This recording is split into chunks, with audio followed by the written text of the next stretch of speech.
I wasn't pooping. I literally just closed my door. That's all I did. I was not pooping. I already did my poop today. I was actually ready this morning. I was like ready to go. I was sitting here. Or it didn't happen. Pics of my empty toilet bowl? You said you pooped. Why would it be empty? Well, I flushed it. No, next time you got to take pics. Why? Please, thumbs up this video if you want to see Grossi poop pics. Grossi poop pics. Grossi poop pics. Yeah!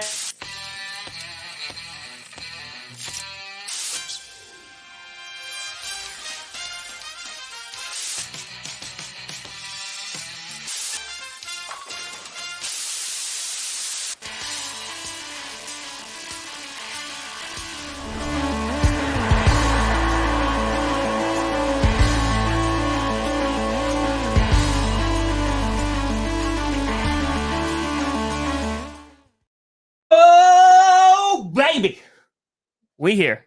We jeer. You in the right direction. Welcome to another edition of the Grossi Perna Show. I'm Tom Grossi. That's Brandon Perna. And this is PoopPicks.com. Welcome to the All Poop Network. P. The P stands for poop. S. Grossi poop shots.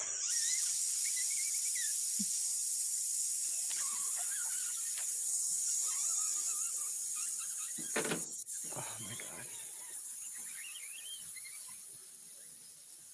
God. I have taken poops quicker than that. I don't think so. I want to be the first poop billionaire. How'd you make your billions? Poop. I mean, like, would that just be would that just be like manure, fertilizer? Nope. Human excrement. What are you doing with it? It fuels all of our cars. Duh.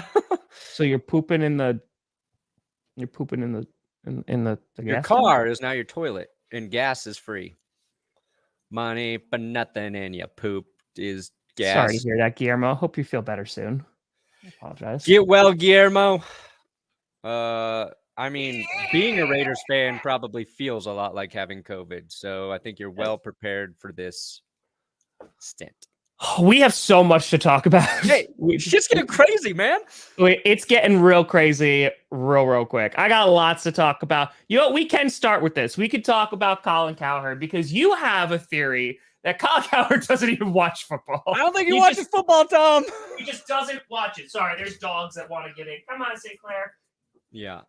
So, in case you missed it yesterday, and why we're talking about Colin Cowherd, because we usually try to avoid that every opportunity that we get. Colin Cowherd had a show yesterday, and he had a graphic of quarterbacks that can't win a Super Bowl. But a caveat to that, because there's already a caveat, because the graphic was misspelled, and it said can win a Super Bowl. Okay. First mistake, but that's fine, right? Mistakes happen, even like big shows, they happen, right? He did not like the misspelling. Boy, no, would he and I not get along, Tom. Yeah, no, he was not happy. He was not happy. Let's go, baby. So that happens. He puts this graphic up. QBs that can win the Super Bowl, but it's not. And you look at that list, and you just make that full screen for a second, Brandon. All right, on the right in the corner there, right there. Yep. There you go. Okay. So just play this real quick. Yeah, sure. You know what? Let's play it. That might be easier, huh? Yeah. And then the third category is 20 guys who are not getting to a Super Bowl and certainly not winning it. And that's everybody else. From Baker Mayfield, Teddy Bridgewater, Dwayne Haskins, guys that are just not that it says can win Super Bowls. It's can't win Super Bowls. Okay. So 6 stars, 4 high-end starters, and 20 guys that can't win a Super Bowl. Haskins, guys that are just not water. Dwayne Haskins, guys.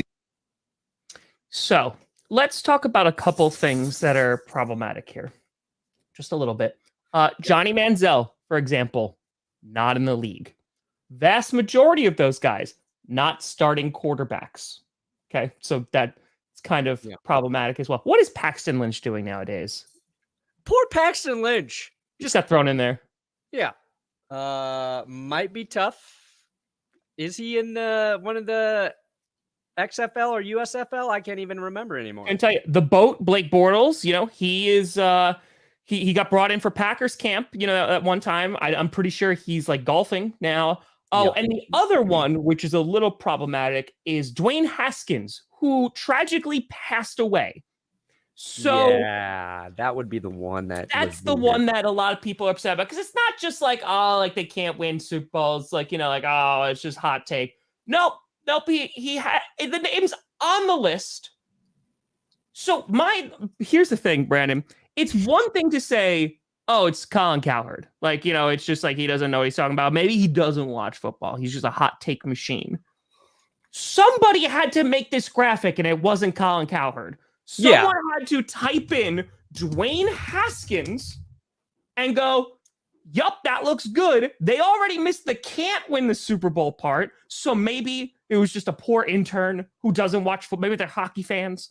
But, like, the fact that it got passed through all of that. Yeah, all of that's forgivable, right? Like, sure. I can forgive maybe somebody who's making the graphic. This is their job. They're not a diehard football fan. I can even forgive Kaepernick. I do forgive Kaepernick. I can forgive Colin for saying Dwayne Haskins. Like, he does 3 hours every day. Congrats. They have segments. He's like, okay, yeah, I'm going to talk about the quarterbacks here. And just kind of starts looking on the list, picks out a couple names. Yeah. You and I know, like, sometimes you're talking, I'm trying to pull up something on this show. Sure. Maybe I'm not paying attention. If anybody can forgive somebody for saying something stupid, it better be me. It better be me. But the fact that he doesn't realize what he says afterwards is what's insane to me. Correct. And that he's so distracted. He's already in his head. He's trying to fire whoever put can instead of can't. He's like, that guy. Oh no, whoever did that, out of here. Like, he's so distracted by the typo that he doesn't even realize that he has just referenced a quarterback who is dead, not being able to win the Super Bowl. Like, that's the part I'm like, whoa. Huh? Well, because like you said, right? Let's just say it got through all of those channels. Like, it does all that stuff, right?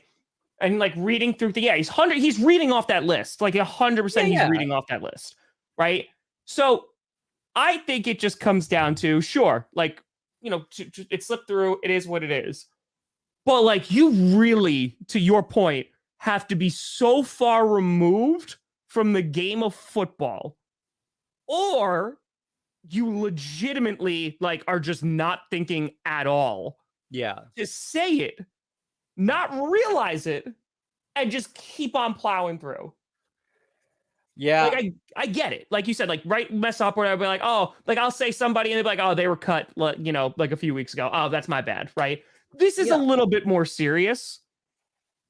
But like the fact also, like, he also didn't take any responsibility, didn't realize that he made the error. It's just like, what are we doing here? Like, it's a hot take machine. That's what he is, right? So it's basically like, hey, I'm gonna read off this list, I'm gonna do this, and then I'm done. Yeah, it's just and on top of that, like, it's a dumb list. Like, of course, a handful of those guys aren't gonna make a Super Bowl because, like you said, they're not playing in the league. Carson Wentz, free agent currently. Josh Rosen, free agent. Marcus Mariota, is he on a team yet? Did anybody sign? Yes, he's actually with the Eagles.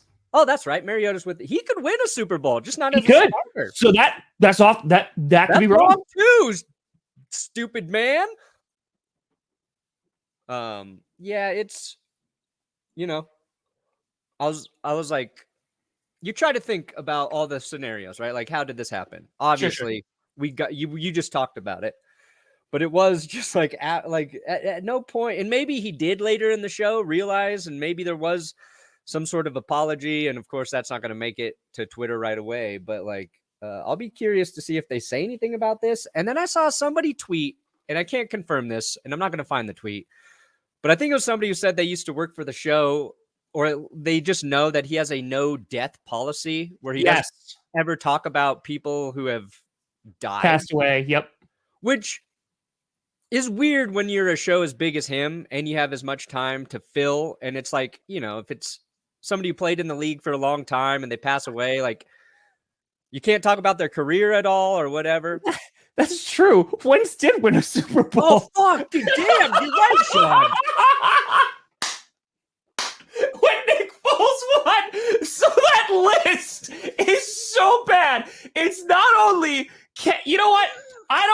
Brandon, I know sometimes you're down on GPS and being like, man, we just really need a producer to make the graphic. That's Colin Cowherd, who makes more money than we're ever going to make. And they messed up so bad. That's phenomenal. Man, Carson Wentz is down so bad, people forgot he's got a ring. Yeah, jeez. Yep. That's God, really now funny. I'm pissed off that I missed that for my jokes. There you go. That's phenomenal. So like that list is wrong on every single level. It's wrong because they won a Super Bowl. Carson Wentz won a Super Bowl, so he did. Yeah. Right? It's supposed to say can't. There's guys not even in the league. Oh, and Dwayne Haskins passed away. So great list, Colin. Great list. Darnold's got a shot to win on the 49ers roster as a backup. Justin Fields, that's bold. Jordan Love, before watching him play any football, bold. I mean, Trey Lance and Sam Darnold could win one together as backups. Oh, boy. EJ Manuel. He's not going to win a Super Bowl. He's probably not going to. So just remember, folks, hot take machines not really going to provide you with any great stuff. It's just garbage. Yeah, and I mean, I think Cowherd just is good at times, but like I don't have anything against Colin Cowherd. Like he doesn't drive me insane the way like Skip Bayless or Nick Wright does. But this was just like, oh my God. Like if you don't know that, like, because it's not even something where it's like, oh, he made a mistake about a stat. Like he said, he said the Dolphins offense isn't very good. And like, what are you talking about? They have the most offensive touchdowns in the league. You know what I mean? It's not like a stat thing where there is a ton of football that happens every week. It is very difficult to stay on top of everything. It's easy to make mistakes about something that's about the game because you cannot watch all the games. Sure. Dwayne Haskins dying was a huge news story because of the way he passed away. It was incredibly tragic. It was a bizarre death. It's like something he should definitely know and should have realized. Hold on, my smoke detector's going off. Let me just make sure my house isn't on fire. Oh, God. Somebody get the fire department's number on dial all of the numbers except the last one. And let's make sure there is no fire in Tom's house. Although, boy, would that be good for ratings. How many people would start watching the stream if Tom was putting out a fire? Sorry. House is not on fire. Whew, thank God. Yeah. I was the second time. Yeah. Anyway, so sorry. But yes, to your point, right? It is very difficult because there's so much going on. There's so much, like all the time. There's 32 teams. I get it.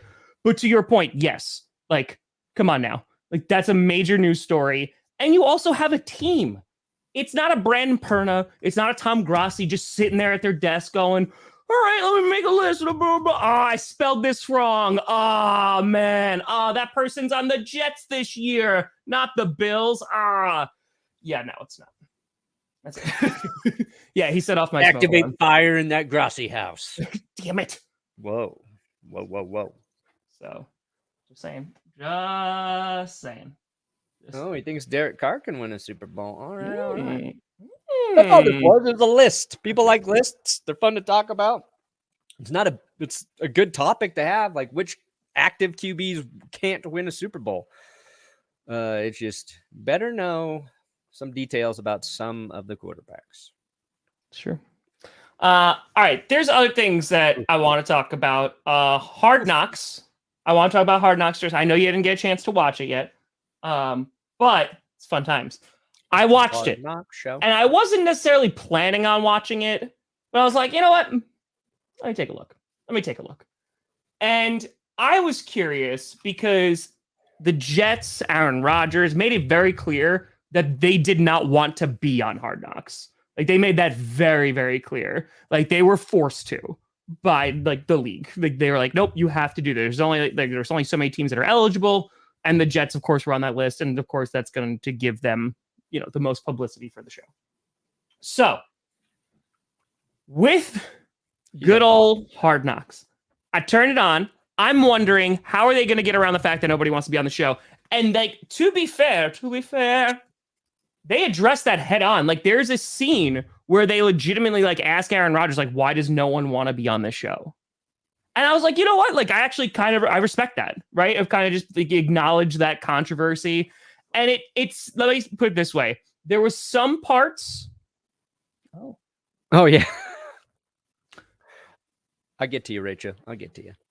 There were some parts that I really, really liked, that were like about Sauce Gardner, Garrett Wilson. Of course, there was a lot about Aaron Rodgers and like the history of the team. Really? Yeah, there's a lot about Aaron Rodgers. Really? But then there was also parts where like they acknowledged the Sean Payton, Nathaniel Hackett comments.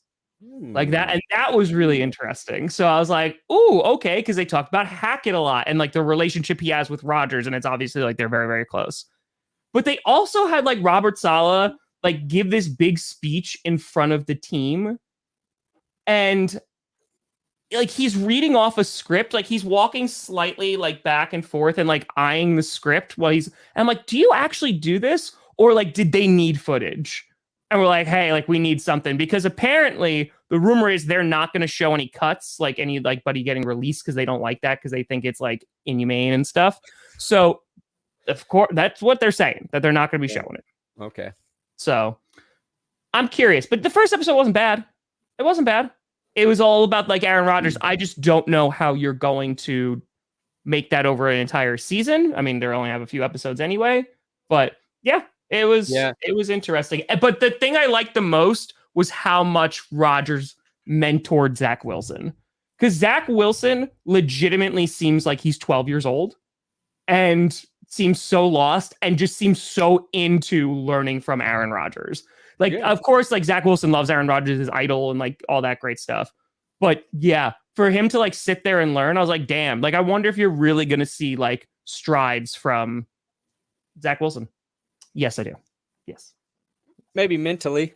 I think the cutting part, obviously, like it's an interesting part of the show. And I think if anything, I think it ultimately helps players who get cut a little bit, in terms of usually it's like a really tough cut for the team.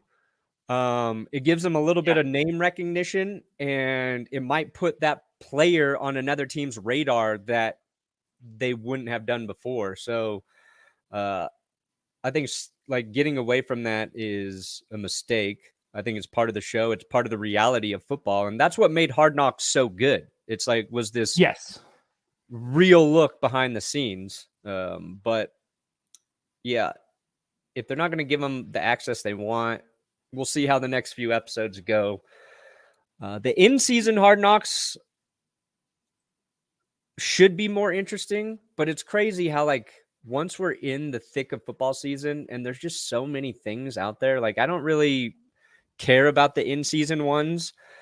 I would like Hard Knocks to follow like as many teams as it could throughout the season, where it's like 2 weeks with this team and then it's on to the next team for 2 weeks, then the next team for 2 weeks. So you get different teams throughout the course of a season, but I don't know. Yeah, Malik Heath, baby. That's it. And Ben Kurt even tweeted about that. He's like, yeah, Malik made me look good a few times. So, but it was a solid episode. I liked it. It was a good start. Least favorite team in the NFC? Good question. Seahawks. Seattle. Followed by Seattle. Exactly. That is accurate. So yeah, Hard Knocks was good. But then before we get into Pimpleton. It was a great story. Before we get into it, we got outbid. What? No. Whoa. No. Enjoy that vacation, though. Enjoy that vacation. Ooh, we're in Florida. Where's Florida? Did you just say where's Florida? Or where in Florida? Where in Florida? Oh, I thought you said where's Florida? I may not spell, but I know my geography pretty good. You done did it, buddy. Baker Mayfield. So I finished watching Hard Knocks last night. It was about 2:00 in the morning, and I was like, yeah, you know what? I'll just watch this too. Did you just call Johnny Manziel Baker Mayfield? Yep. Yes, I did. Yes, I did. See? I get it. The brain fart now. At least they're both alive. Exactly. So I didn't mess up that bad. God. So Johnny Manziel. Baker Mayfield. Jesus Christ. I mean, at least I'm in the same arena. Hey, it's preseason for GPS too, okay? Around like former Browns QB. Yeah. Didn't live up to the hype. Left the team in disgrace. Like, at least I was on. I'm sorry that it happened so often in Cleveland, okay? Anyway. Apologize. So I watched the Johnny Manziel documentary. It was first of all, this is going to be such a nerdy thing. I don't know what camera they were using, but good God, it was expensive because it looked so good. The shots that they were getting were insane. So that was just like the nerdy part of me at 2 a.m. I was like, damn, I really want to know what camera and lens they're using. 1. 2, it did a really nice job not hiding from a lot of things. I think it put Johnny Manziel like in a pretty good light. Of course. But it also showed like, damn, the NCAA is like, and we know this, but Jesus, like such a scam, man. Like, it's insane. Like, Johnny Manziel got Texas A&M's like new stadium built. He drove in over $700 million in a year for donations to the school. Like, he's like, again, brought in millions and millions and millions of dollars. And he didn't see like any of that until he started doing deals on the side. So it went from, he was getting paid, I think it was like $2,000, $3,000 for like an autograph thing. You're not supposed to sign any autographs and get paid, you know, when you're a collegiate player. So he like was doing that. And some guy like called it, like brought him downstairs and was like, no, like you're getting ripped off up here. And the guy was like talking to Alex Rodriguez and was just like, yeah, no, work with me. He did a signing for a few hours of just like sitting in a hotel room, just signing a bunch of stuff. He made $30,000. Damn. And so he was just doing that all the time. So it's just crazy because, yeah, Johnny Manziel has lots of stuff going on. Like, he's not doing anything right now. He's living with his parents because he's just like not mentally ready to do things. Like, that's his parents' words. But it just seemed like the support system was just not there. And it was just like, oh, especially when he was in college, because of course he was like amazing, like made the school, made all these people a ton of money. And then it's just like, well, that's it. Now we're done. Who cares? Now go to Cleveland. Yeah, go to Cleveland. Go to the worst possible situation in the NFL. But so the thing is too, so he would just go out and rage and like and party. So like the clip that's making rounds and that went viral was the fact that he didn't watch film. He literally just went out there and just played. Like, he played hungover. He played this. So they had him for a few months. Like, as soon as he was done, he got a real agent. He got a real agent when he was out of college. And they're like, okay, like, let's see if we can get you to go in the first round of the draft. Because, of course, there were so many questions about him. So they literally, like, locked him away. And, like, they just had him running drills, like, doing all this stuff, like, being a QB. And it was, like, the night before or a week before the combine. And he just had like an all night like binger. And so he calls his agent. He's like, I messed up. He's like, this is really, really bad. He's like, I'm not going to pass a drug test because they drug test you day 2 of the combine. Yeah. So he starts like chugging liquids and all this great stuff. They get his parents for someone to fake having to go to the hospital so that Johnny Manziel would have an excuse to leave the combine early and it wouldn't look like sus. So, like, they were ready to do that, but he just literally was, like, pounding Pedialyte and water until he pissed out, like, that he that he could pass a drug test. And he's like, don't worry, I did this at Texas A&M all the time. Like he legit just partied all the time. And then like when he was on the field, he played football. It was crazy. Because like he was really talented. You can get away with that in college. Yeah. To me, like the thing that's interesting there, obviously, like I'm going to watch it. I want to learn about like, I think that the intriguing part of the story is how like mentally taxing all of that stuff is on people. And I think like that's probably part of what it is. But like having that much confidence, like I've always been confident in what I do, but I've never been able to get to that level of confidence where you think you can go into the NFL and just wing it and get by. I want that, but I want some of that. Sure. To like, believe in myself in that way. But like, it doesn't matter how talented you are. Once you get to the pinnacle of where you're going, I don't really have one.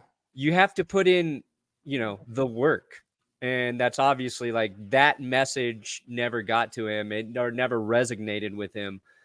So if you watch any documentary about anybody who's ever like succeeded and made it to the top, like that's the through line. It's, you can have all of that natural talent. You can be very, very good, but going to that next level, you have to sacrifice other parts of your life because you have to put in the work to do it. And clearly like that just never entered his brain. Like, yeah, they were calling his agent and being like, he doesn't watch tape. He's like, oh, he watches some of it. He goes, no, like his iPad's at 0. And Johnny's like, yeah, 0. He's like, I never looked at it. But he also, so the reason he didn't even care enough to like hit play and walk away from his iPad. So what he said is that when he made it to the Browns, like he got everything he wanted. Like he was he won the Heisman his freshman year, which is insane. Won his freshman year, sophomore year played, leaves school early, then decides to go into the NFL, gets drafted in the first round. Browns trade up for him. Yeah. And he got there and he's just like, I've never been so empty inside. Legitimate. He's just like, I got what I wanted. And he's like, now I hate this. Like he was texting his agent. He's like, I'm not having fun doing this. So then he, in his words, I'm not defending him. In his words, he said, I'm going to do everything I can now to get out of this situation. Crazy. So it's crazy.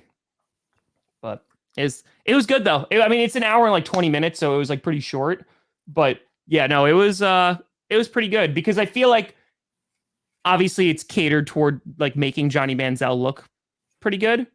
Yeah. That's why I haven't watched the Logan Paul, the Paul one, the Logan or Jake Paul one. No. I want to, but I'm like, they're gonna try and make me like this guy. I don't even know which guy it's about. They're the same brother. So to again, just a little bit of credit here. When he laid it out at the end, he said, he became a high school stud, right? Like he like started doing insane things in high school. Texas A&M gave him a full ride. Like no one really knew who he was in the preseason.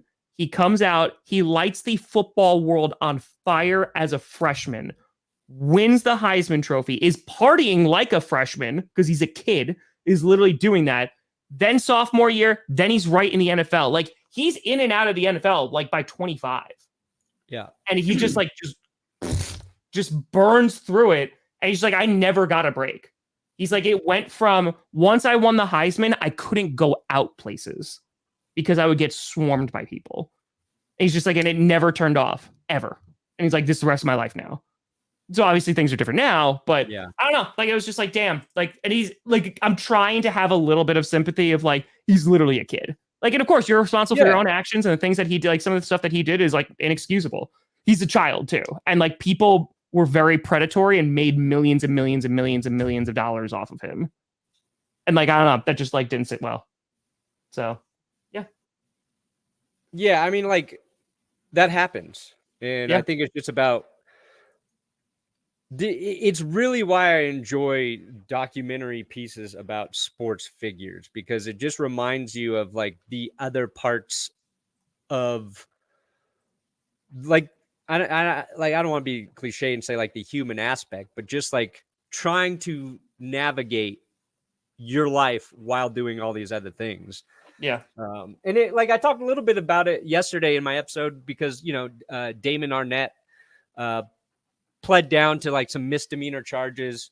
And like, that's another guy who the Raiders drafted him first round. They tried to work with him and help him, but he just has yet to be able to get out of his own way. And he talked about like how he's learned, he's a better person from all this stuff now. And it's like, I want to see him get a second chance and see if he can be a productive player on the field while, keeping his shit together in his life. And I don't know. There's stories like this every year from multiple athletes, multiple sports, And that jump from college to the NFL is insane. Yeah. I don't really have a least favorite team in the AFC. Like I don't mind them. I hate NFC teams. Oh, the Chiefs, easy. No, I didn't. It used to be the Patriots. True. Patriots, yeah, Patriots are boring, but like I don't care about them now. Like it's just I don't think about them. So go Pack, go baby. Happy birthday. Let's go. Happy birthday, to Christopher. You don't get your birthday wish until Friday. That's true. You wait, damn it. All right, we also got to talk about ESPN. But I didn't join the fantasy league today. Hold on, let me go do that. Yeah. There's one spot left in one, 5 spots left in the other. Got it. Hurry, join before Tom does. No. Join before Tom. No. I'm trying to X out. Is sponsoring today's episode. Oh, I have an update. No! Yes! Fill the leagues before Tom can join. Let's push him out. Suck it, Tom. Okay, goes me out. Underdog is the best fantasy sports app on earth. Come on. Did we fill it? Oh, one. Yeah, I didn't get it. 8 to Yeah. 12. 8 to 12 in the second one. 8 to 12 in the second one. I should be able to get into this one. Come on. Push Tom out. Push Tom out. Bullying. Push Tom out. Bullying. Come on. All right, look, if you want to sign up for Underdog Fantasy, you can do it with our link in the description and our promo code GPS, which with your first deposit, you got to make that deposit, and then Underdog will match it up to $100. Damn it. The QR code in the corner works. Do we push Tom out? Oh, there's 8 to 12 full. 8 to 12 It says full. I can't. I'm not allowed. Damn it. What are you doing? I'm trying. Get continue. Do your thing. All right, Underdog Fantasy. Okay. It's fantasy football. Yeah. You can play all season long. Right now, you got the best ball mania tournament. Damn it. Made in the second one. Dang it. Yeah. 2 more start. I'm up. And which one am I up in? Anyway, we'll be hosting private drafts throughout the summer. You can join those with our links. If you want your shot at winning $3 million to first place in the Best Ball Mania tournament, enter in that. You can enter multiple times, draft different teams, different ways. You've got weekly winners. What's best ball? What's the best ball format? How familiar is everybody with this format? That's my question. I feel like I assume everybody knows. But you draft your team once, okay? You don't manage it in season. Underdog tallies your best score every week. For the Best Ball Mania tournament, you got to get into the playoffs, and then you get your chance to win the big overall prizes. If you want your chance to win prizes every single week, same format, best ball. That's the weekly winners tournament. And then you got pick'em leagues, pick'em games, which we're going to do a ton of. That's just picking higher or lower on stat totals. So it'd be like, hey, let me pick Russell Wilson, Patrick Mahomes, and Justin Herbert. They'll give you like 3 touchdown passes for the game. You pick higher, you pick lower. If you stack those bets, you can 20x your buy-in to those games. So yeah. And the private leagues. Williams. Those are playing against Tom and I, assuming Tom can sign up on time. I did. I got in the second one. All right. We filled all of them. Yay. That's not the one. Oh, yeah. Give me that disclaimer. I got you. I got you. It is very good. It is very, very, very good. Yes. Show me that disclaimer. There it is. It's in it there. Sexy disclaimer. Okay. You know what? Not enough people talk about how sexy those disclaimers are. I don't know. Is Pirine or Javonte Williams going to start? That's a good fantasy question. Javonte Williams is ahead. He's ahead of schedule, baby. And I am shocked. I think they're going to, even if Javonte is 100% ready to go, they're going to split carries. If you've watched Sean Payton in the past, he uses two backs a lot, but they'll both get a good amount of carries. Go back and Alvin Kamara, Mark Ingram, lots of good splits there. Sean Payton wanted to bring in Samaje Perine. He convinced him to come to Denver based on the way he uses multiple backs. So Denver won't have like a workhorse, I don't think. My opinion. Okay. All right, so let's talk about our main story, which is going to be about ESPN, because there's a lot going on in ESPNville. Yes, there is. Yeah, so Barstool, there's a whole bunch of stuff. So, Brandon, you want to break it down? Yeah. Okay. Check this shit out. I was making sure I wasn't up in one of the drafts I just filled. So, all right. This surprised me.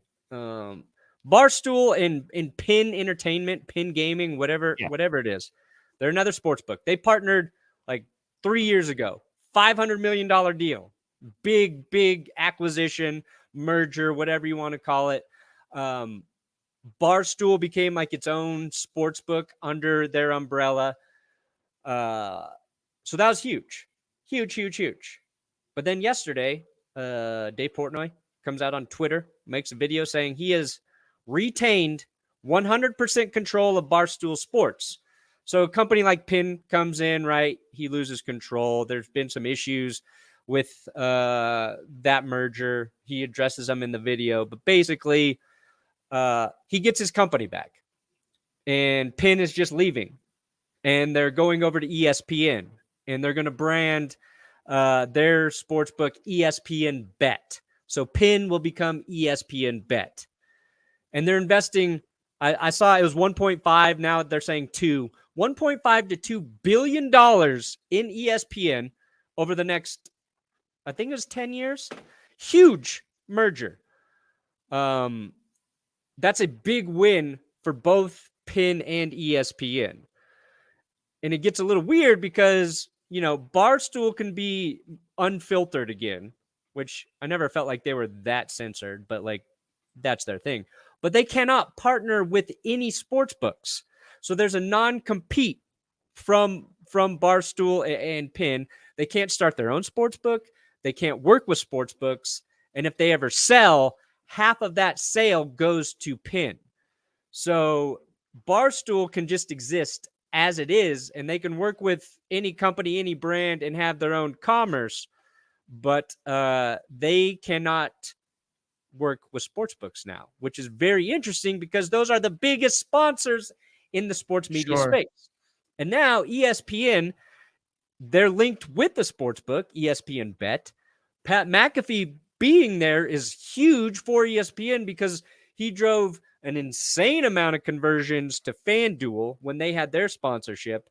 So now those conversions are going to go to Penn, which has they have like 3.7% of the sportsbook market share versus like FanDuel and DraftKings that both have, I think, like over 30%. So ESPN's trying to get into that market share with Penn, which Penn just couldn't do with Barstool. Yeah. So now we have Barstool, its own entity again. And now ESPN, after all the controversy, everybody talking about it dying, just made a huge play. Like they just got what they pay for like NFL TV deals, they just basically almost got that influx coming back in.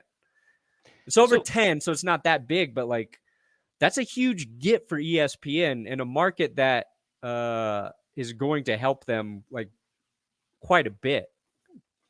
Well, so my thing is ESPN.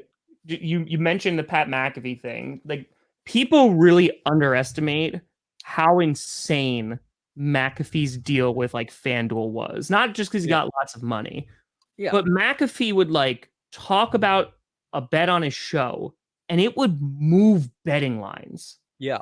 Like, the amount of people that he drove to bet, or like to, take a certain bet, whatever, would legitimately like change odds. And so now ESPN has their own sports book, right? It's them, and they control all of the vertical.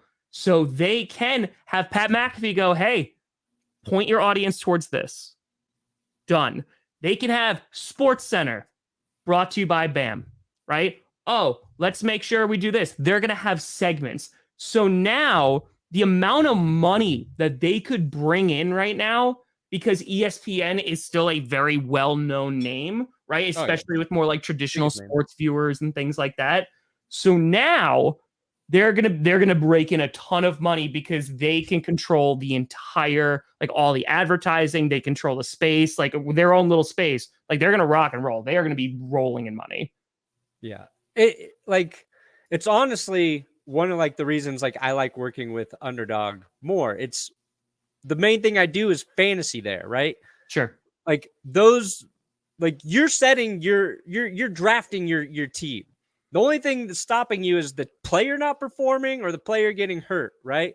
Yeah. Or you not picking the right guy. Like it's like a different experience. And if ESPN and this thing, they can be so big together that they move lines, that affects the people placing the bets. You know what I mean?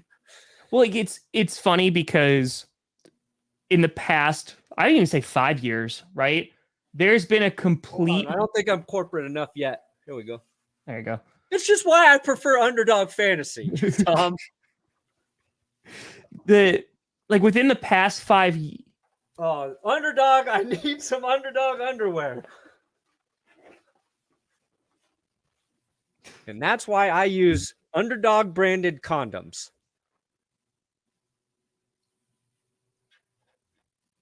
So within the past 5 years... Guardian cap. So, like, in the last half decade... Specifically built to my size. Thank you, Underdog. What were you saying, Tom? So to actually talk about this actual spot right here. No, it's not going to impact the league's official ones, but in the past 5 years, the league itself and sports media as a whole has done a complete 180 on sports betting, right? It was always like, no. Like, we're not even getting involved. Like, that's weird. Now you turn on Fox, right? Like, just like watching the pregame, brought to you by DraftKings, right? Everything was brought to you by DraftKings, brought to you by FanDuel, what have you. And that's not going away now. Like, that is not going to go away because there's too much money that's in it. And now the NFL is getting pieces of it as well.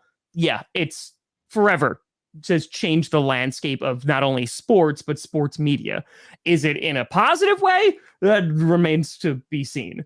But ESPN having this dedicated network to sports, and now they're not promoting another sports book. They're promoting their own. They're going to go hard on that because, like, again, if it works out, they're going to make an insane amount of money.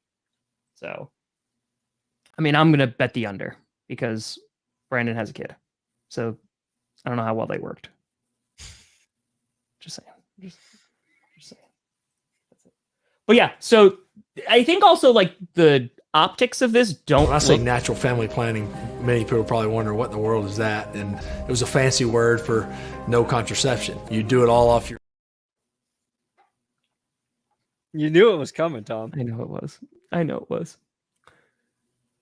I forgot my point. I lost it. It's gone. It's gone. Go ahead. I'm up in fantasy. Go ahead. I have successfully derailed Tom Grossi. I think I'm the third overall pick. Hard to do. You know what? Dude. I'll go with Jamar Chase for the first time. Ooh, you got to get. Why not? Honestly, that's one of the things I like doing is, because I do a lot of the drafts, but it's like, let me start with a different guy. Maybe I don't think this should be the number 3 overall pick, but I haven't built the team with this as my key guy. So, Jamar Chase. I've done some teams with Jamar. There you go. But anyway, what are your thoughts about this, Brandon? I just think it's crazy. I just think it's like the Wild West out there. It is. It's just like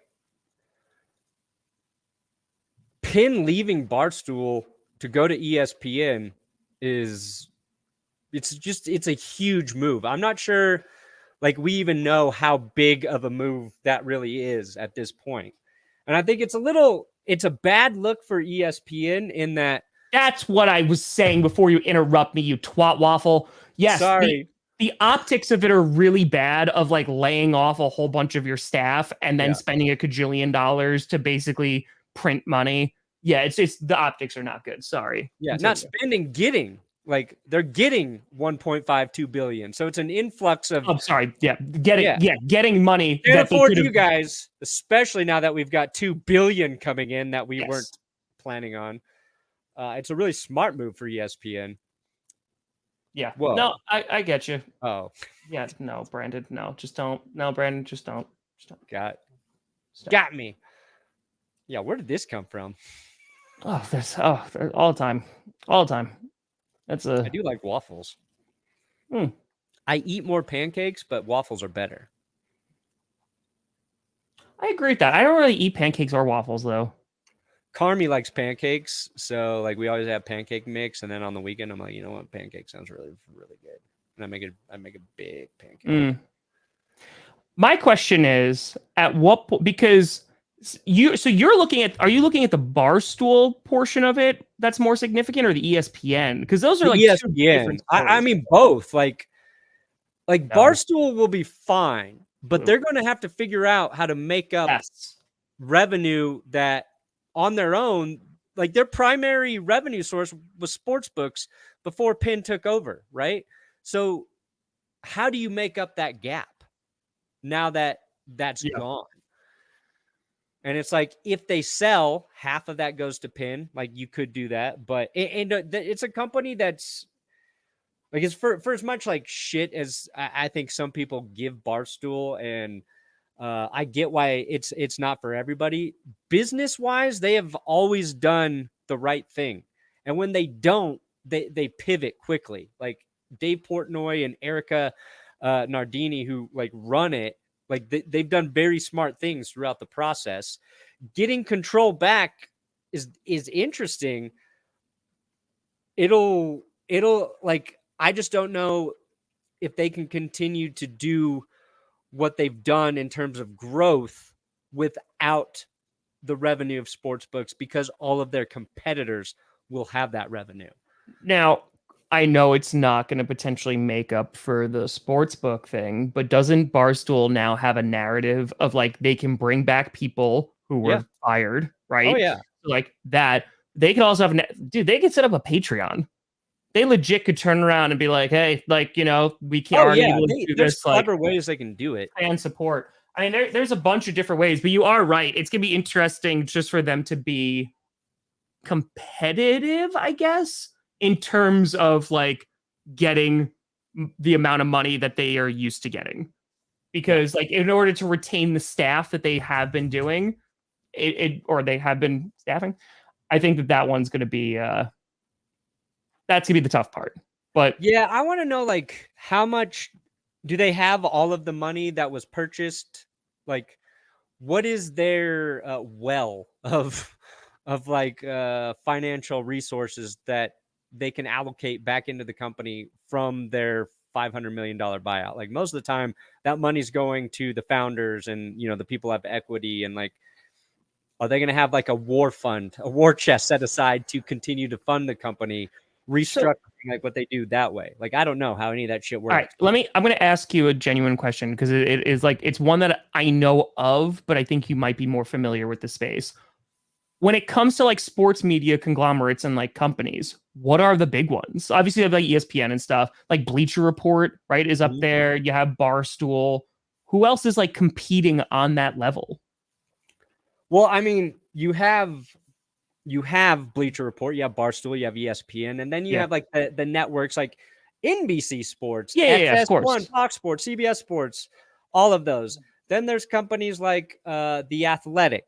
It's a different, different space. company. It was more focused on newspapers, but now not anymore so much in like news. But yeah, right. So there's companies like that, and even like DNVR here in Denver, right? That's a competitor, a serious competitor in the local sports market. Absolutely. You know what I mean? Like what they have done and built here is huge here, and they have Chicago and Phoenix, so they're slowly branching out. So but like in terms compared to those other things, it's a really small sort of company.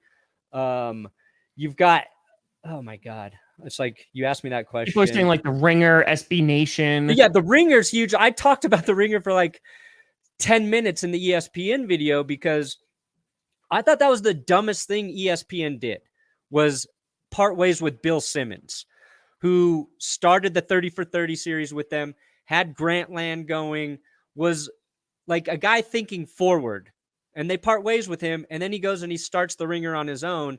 And they're not even just sports. That's like pop culture and sports. You know what I mean? Yeah. Is SB Nation still around? Yeah, I legitimately was asking because I feel like when it comes to those big companies, like ESPN is still there, right? And they're owned by Disney. Isn't Bleacher Report? Aren't they owned by Yahoo? Probably. Yeah, it's just interesting to see these big media conglomerate like companies. Okay, how does Barstool compete with a Bleacher Report who has the funding also from Yahoo, right? And they can use sports books. And then ESPN, obviously owned by like Disney, and now they're going to have a sports book too. So it's just going to be interesting to see how they carve out their space without being able to dip into like sports gambling. Yeah.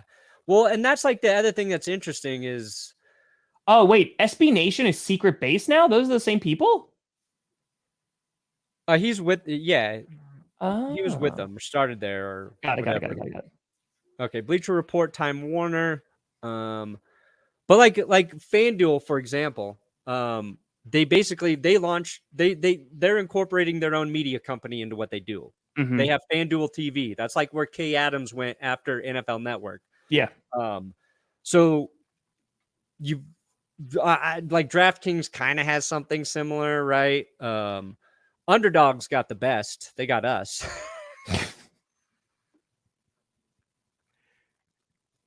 But that's what like the next move was. And Barstool and Pinn's relationship as a sports book and a media company was like the example of where everyone thought the next sports books were going to go.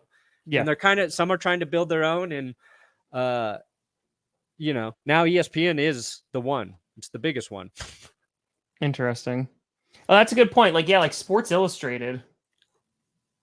God, Sports Illustrated. That's I feel pictures. That's just pictures. Yeah, I feel like they've fallen. What's interesting is just the landscape of it is still dominated by Disney and like ESPN, and then there's like a tier below that, and then I feel like below that there are a ton. Like you mentioned, just like whether it's the local markets or they're just like handling like the comedy aspect or blah blah. Yeah, that's interesting. I'm genuinely just curious about those structures because Barstool has a reputation and a brand, and they have some loyal ass followers. Like they have a loyal audience. Yeah. And I feel like that's going to play really well. I just don't know if that makes up for the loss of revenue they're about to experience. Yeah. And I mean, like, we forgot to mention Pat McAfee. Yeah. But now he's with ESPN. Yep. So he's part of the bigger thing. Yep.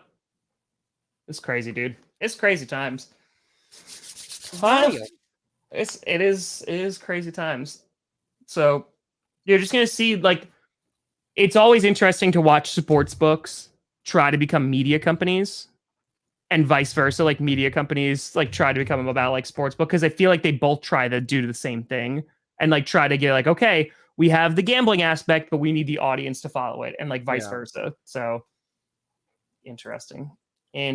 I have not watched it. I've heard of it, and I obviously I know of it. I have not watched it though. Oh yeah, So. just great deep dives into things. See, but this isn't central. That's the thing. Like, it's not centralized. So every creator's doing their own thing, and there's some that work with YouTube, and there's some that work with NFL or ESPN and things like that. But it's more of a freelancer thing, right? Like, not many YouTubers are they'll have agencies, right, who will represent them, who could be part of larger companies. But for the most part, it's very spread out, and it's not centralized. The only company that's benefiting is YouTube because they take 30% of the super chats. You know what I mean? And they drive traffic. Half of the ad revenue. That's what people forget. Whatever ad revenue is going to an individual YouTube channel, YouTube's already taken half. Correct. It's a split. It's a 50-50 split. But one of the more interesting is the Paul brothers in terms of what they've done in terms of the spectacle of their boxing matches. That's probably affected boxing as a sport more than anything. Absolutely. It's now I just want to watch one of them fight somebody in their size weight that's in their prime. Let me see that. Oh, Brian's song going for the sentimental. Necessary Roughness, always my favorite. And call me whatever you want, but remember the Titans. Remember the Titans. Let's go, beat, dude. That's just a solid football movie, start to finish. Soundtrack, Denzel. 10 out of 10. Left Soundtrack, side, strong side. This is a good movie. It's a good movie. It's a great movie. All right, Perno, what do you got coming out today, buddy? Will and I are going to be talking Broncos on the That's Good Broncos podcast in an hour. And then hopefully I can get a short up. I don't really know. I worked really hard the last 2 days, so now I'm just thinking ahead. Johnny's currently working on a I hate him, but I respect him Bill Belichick episode, so that'll be out later this week. Nice. Bill Belichick, huh? That'll do well. That's what people wanted to see. Put a vote on the community tab, and that'll do well. Stomped everybody. There you go. What are you doing today? I had a couple of different ideas, but since I actually watched it, I had a really good idea for a Packers fan reaction to Hard Knocks. Ooh. Go through it. So, that's a good idea. Yeah. It'll be good. So yeah, that'll come out today. So, yep. Who should I draft? Eckler or Bijan? Eckler. I'm going to go Eckler. Give me an Eckler. Go Eckler. Well, folks, appreciate you. We'll be back on Friday, which is also the first day of Packers preseason. They actually have an actual game. I get to stream an actual football game on Friday. I mean, it's not an actual one because it's preseason, but it's close enough because it's basically all our starters. So for us, it's a game. I'm very excited. Bam. But folks, thank you so much for watching. I'm Tom Grossi. That's Brandon Perna. This is GPS. And you have been navigated. Oh, and the Broncos, they're starting starters too. So nice. That's not how you end the show.